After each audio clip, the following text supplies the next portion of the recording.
La France dans ses petits souliers alors que la Commission européenne doit se pencher aujourd'hui sur son budget. Ce budget n'est conforme ni aux engagements de la France, ni aux règles communes de la zone euro. Nous assumons le sérieux budgétaire, nous refusons l'austérité. La conséquence, c'est que le déficit retournera sous les 3% en 2017. Alors le sujet de ces jours-ci, probablement des semaines à venir, c'est le budget, ce qui est un peu la mère de toutes les batailles dans notre culture politique. Et cette bataille, elle se mène maintenant sur deux terrains, qui est le terrain parlementaire classique, puisque les députés se sont emparés de cette loi de finances 2015 ces jours-ci, et également le terrain européen. Et c'est sur ce terrain d'ailleurs qu'on peut nourrir les plus grandes inquiétudes, parce qu'un certain monsieur Dijsselbloem, qui est président de l'Eurogroupe, a eu des propos très inquiétants.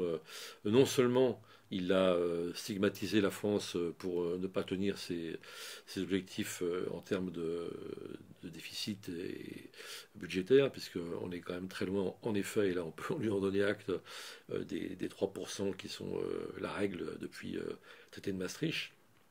Mais il va beaucoup plus loin parce qu'il admoneste la France pour n'avoir pas fait des réformes de structure pendant les 2 années de délai depuis 2013 à 2015. Il exige les fameuses réformes de structure qui sont en fait des coupes claires dans l'État-providence, dans le social, etc., etc.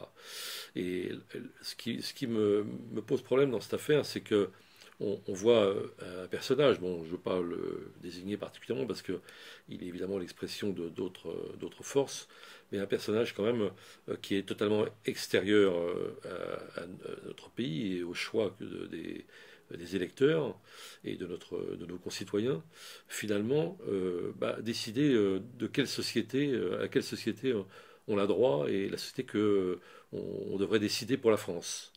Et ça, je trouve ça très inquiétant du point de vue même de la démocratie, au-delà de la question budgétaire, parce que c'est bien ça, il y a la question de l'austérité qui est déjà en place, et que l'Eurogroupe et que la Commission de Bruxelles demandent d'aggraver en somme, mais il y a aussi vraiment une ingérence qui est insupportable.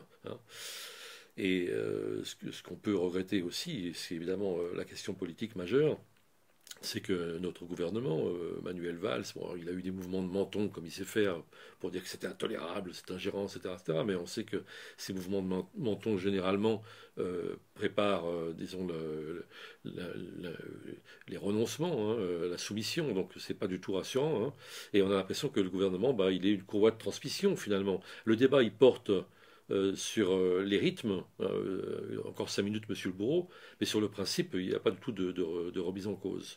Et donc, on va avoir probablement et plus d'austérité et moins de démocratie, en somme, dans les années à venir, avec un pouvoir d'ingérence qui est validé par notre propre gouvernement.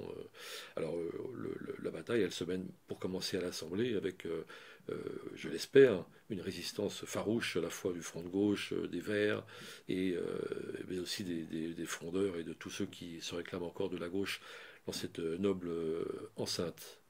Voilà, alors on n'est pas très loin du sujet avec la une du journal cette semaine, puisqu'on a une grande interview de Cécile Duflot qui nous parle à la fois de ses désillusions, du positionnement d'Europe Écologie Les Verts, et aussi de sa méthode, qui est assez intéressante, cette façon, disons, de ne plus se laisser trop piéger par les idéologies, mais d'être vraiment dans le concret.